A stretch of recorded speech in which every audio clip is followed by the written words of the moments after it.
Hello वाह hello hello hello hello hello hello तैसे base कम करा भैया हल्का सा हेलो हेलो हेलो वाह वाह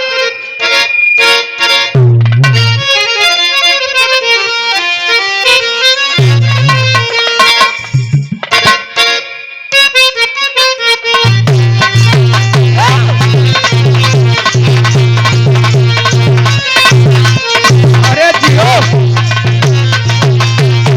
बात की बात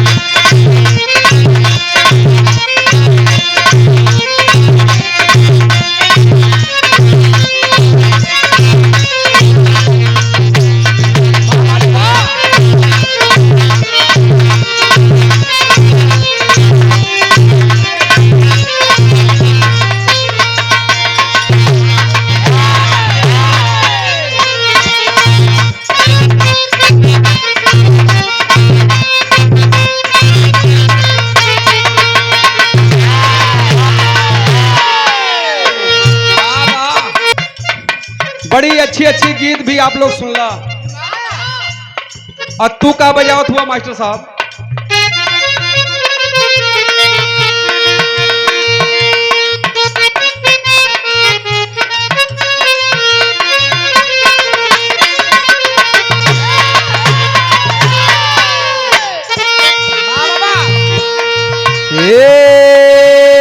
ए राजा जी हो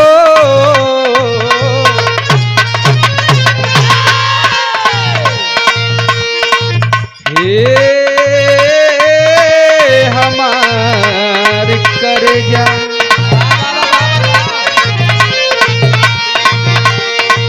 कौनो दुल्हन अपने दुल्हा के बखान करत हो का बखान कैले हिल के पलंगिया त रोज ही लत्ता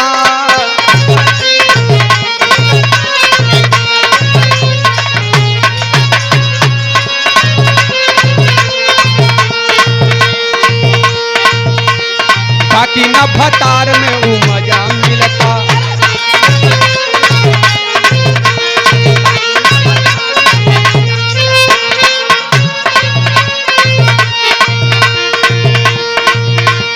हिल के पलंगिया त रोज ही लता बाकी न भतार में ऊ मजा मिलता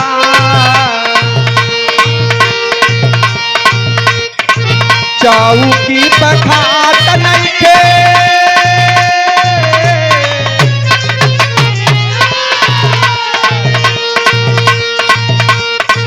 चौकी पखात नइखे सही से मिलनवा बलम के बांगुड़ बाबेलनवा राजा के बांगुड़ बाबेलनवा बलम के बांगुड़ बाबेलनवा बलम के बांगुड़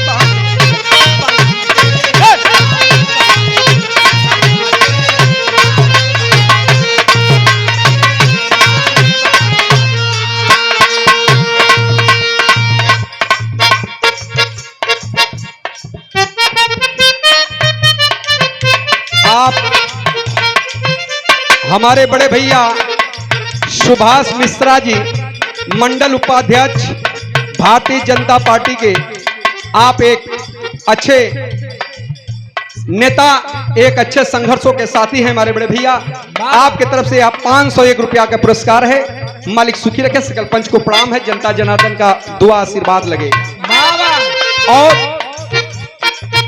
हमारे गोलू भैया न भैया भावी प्रत्याशी जिला पंचायत के प्रधान पद के प्रत्याशी हमारे गोलू भैया जी आपके तरफ से मैं बैठा रहा तो 500 रुपया देकर के सम्मान किया गया मालिक सुखी रखे भैया के मनोकामना पूर्ण हो समाज सेवा में हमेशा जुड़ल रहे बाबा का लगा हुआ वही पर है वही पर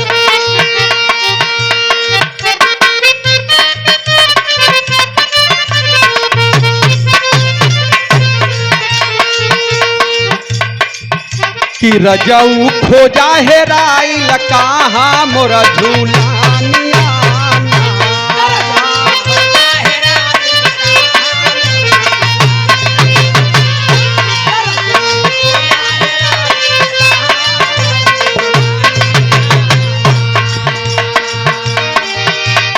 रजऊ खोजा हेराइल कहाँ मोर झूलानिया ना।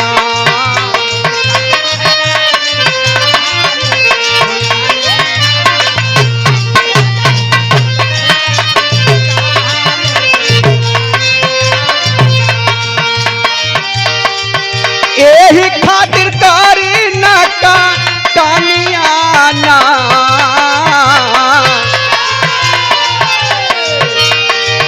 एही खातिर करी ना का कानिया ना। रजऊ खोजा हेराइल कहाँ मोर झूलानिया ना।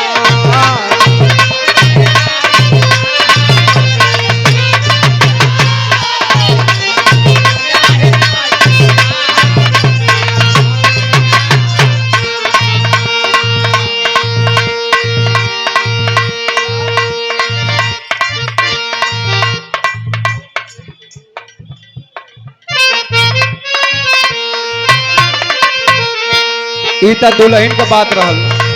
कौनो दुल्हा अपने दुल्हन के समझावत है कि ई मुंह काहे फुलैले हो। कहत हो हे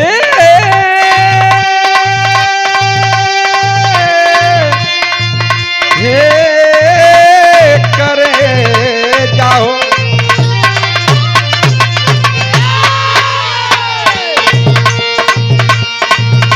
काहे काहे बोलत नहीं के मुहवा फुलौले बाड़ू हो।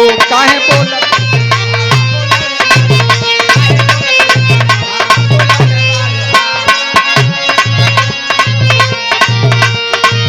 कवन पूछले बा मुहवा गिरौले बाड़ू हो।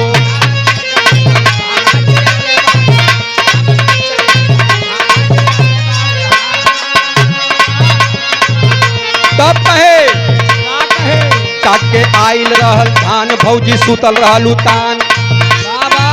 काट के आइल रहल धान भौजी सुतल रहल उतान। सोचली कि माल दई तेलवा हो गोड़ पर। सोचली कि माल दई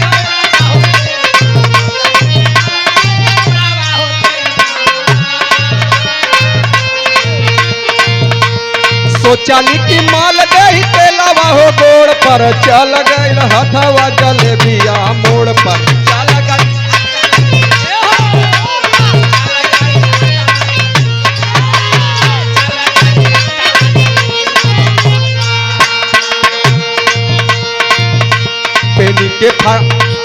पेनी के फाटल jeans pant Banaras cantt हिलावलू।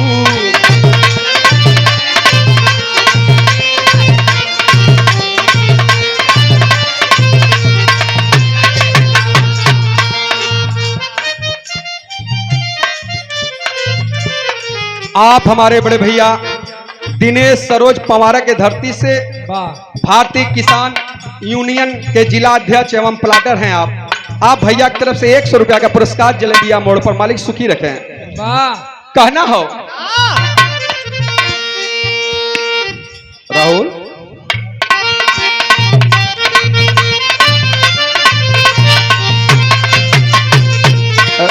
Ramashankar भैया और हमारे डब्लू भैया और हमारे सुभाष भैया वो लड़का समझावत पा लड़की आके कहत हो पेली के फाटला जींस पैंट बनारस कैंट हिलावलू।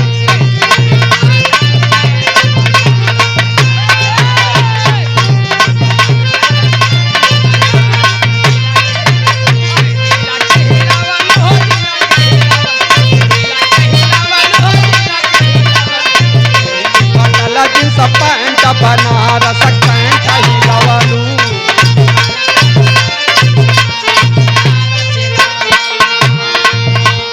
कैंट हिलावलू हो कैंट हिलावलू।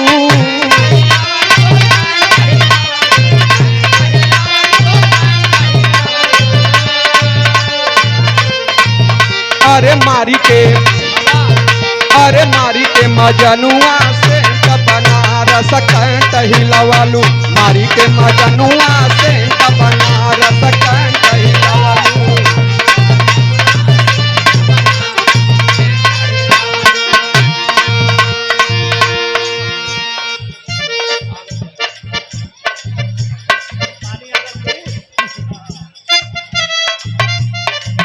आप श्रीमान देवेंद्र दुबे उर्फ गोलू दुबे भावी प्रधान पद के प्रत्याशी हैं। भैया की तरफ से 200 रुपया का पुरस्कार आयल हो और भैया का आदेश बा कि जो आपके पार्टी का गाड़ी का खर्च होगा मैं दूंगा। इसके लिए भैया के नाम से तो ऐसा जोरदार ताली से सम्मान हो, तालियां तो कम से कम बजनी चाहिए बाबा। और ऐसे महान पुरुषों के लिए तैसा भैया वही खड़ा हो जा, अरे मंजू बोला तैसा आई अच्छा। इतना बड़ा काम हमने करीब 15 साल से बिरहा गा रहा हूं बाबा, लेकिन ये जो सहयोग है आपका कमेटी के प्रति, गांव के प्रति, और यह कहीं कहीं देखने को मिलता है बाबा। माई भगवती हनुमान जी करें कि गांव का सेवा करने की जिम्मेदारी आपकी अवश्य जरूर मिले और जरूर मिली। वाह ओ पानी। आप जैसे महान पुरुषों के लिए इस समाज में जरूरत है बाबा, जो बढ़ चढ़ करके हिस्सा लेने का काम करें। एक बार वही तो मर्द कहलाने के योग्य होते हैं बाबूजी। बाबा बहुत रुपए का पुरस्कार है। चलो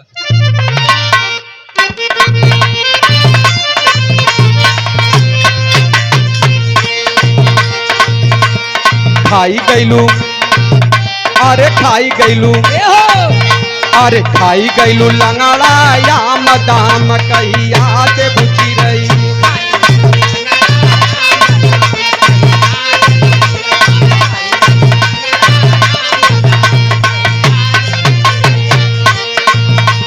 कहिया ले देबू, कहिया ले देबू, ए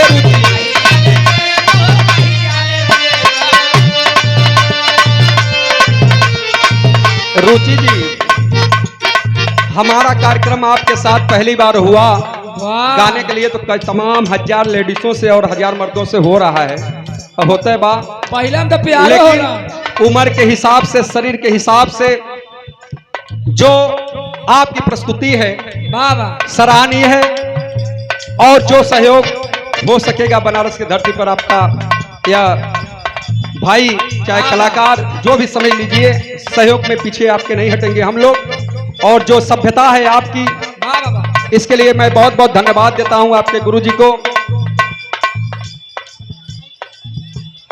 अच्छा, और जिस समय आपके ऊपर काफी चर्चाएं चल रही थी, उस समय हमने भी एक आपका फोटो लगा करके पोस्ट किया था, माफीनामा।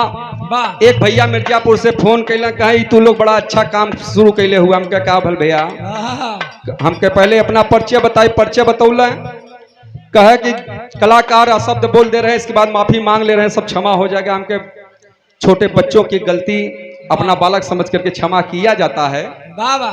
तो कुछ गर्म दिमाग से भी बात किए, हमने क्षमा प्रार्थी, हमें कहा आज गलती है कलाकारों की, तो हम क्षमा चाहते हैं, लेकिन थोड़ा सा ये हमारे राहुल वाले समाज से थोड़ा सा बच के रहल के लिए देखा दे भाई, बीचवा में फिर ट्रोल करा शुरू कैले हुए लोग।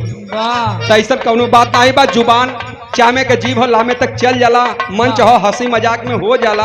हर जाति हर समाज का ढोलकची बान, हारमोनिया बान, कोरस वाले हन, आपस में हम लोग मजाक ले लेला थोड़ा सा। अगर यूट्यूब पर चल जाला तो भैया लोग आप लोग बुरा मत मनिहा, ऐसे क्षमा चाहत है। आ यूट्यूबरों भैया लोग हमारे कम ना आऊँ, हम तई से बोलल जाई तो कलिया सुबेरमा देखबा ना फेसबुकवा पर आई कि रुचि जी धई के पप्पू मस्ताना के चाप देली, चिंगुर गईले। हाँ, अब पप्पू मस्ताना कुछ लोग लिख देंगे, पप्पू मस्ताना रुचि के खूब चपले हैं। तो देखा भैया, चाहे ओन चापा चाहे हम चपी, गाना के माध्यम से चपी चपा हुआ के चाहला भी, और कटा के खरबूजवा के हो, चाकू का धार तेज हो, घबराए वाली बात ना हो बाबा भैया।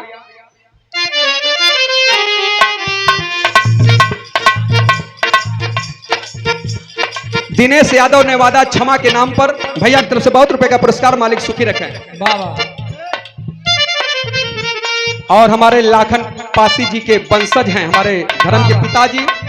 ऐसे ऐसे महान पुरुष हमारे समाज में रहे बाबा कि आज यह आजादी, चाहे मनोरंजन, चाहे अपने बच्चों को जिला खिला ले, ये सब हमारे महापुरुषों का देन है। बाबा चाहे बाबा भीमराव अंबेडकर साहब हो, चाहे सरदार पटेल जी रहे हों, चाहे राजा सुहेलदेव हो, चाहे लाखन पासी जी हो, जितने भी हमारे धर्म के महापुरुष हम लोगों के थे, अपने देश सेवा हित में बड़ा कार्य किए, जो कि आज भुलाने लायक नहीं है। वाह या आप भैया की तरफ से यह 101 रुपया का पुरस्कार है, अरविंद यादव एडवोकेट पवारा की धरती से। भैया के बहुत बहुत नमस्ते प्रणाम बा। राजेश पटेल मुंगरा विधानसभा से आप अध्यक्ष हैं। भैया की तरफ से बहुत रुपए का योगदान है, मालिक सुखी रखें। कहना हो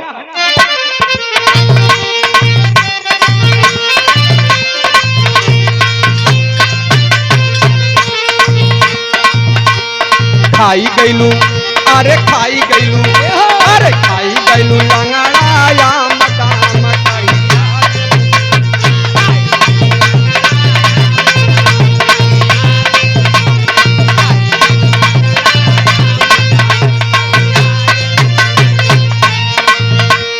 कहिया ले देबू हो, कहिया ले देबू,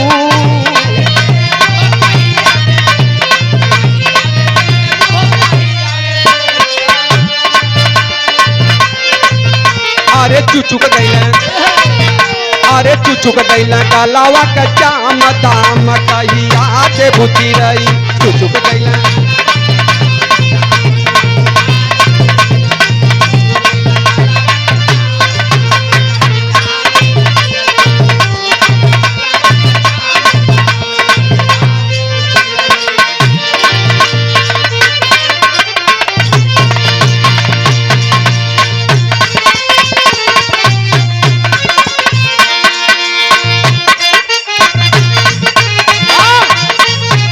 अरे जियो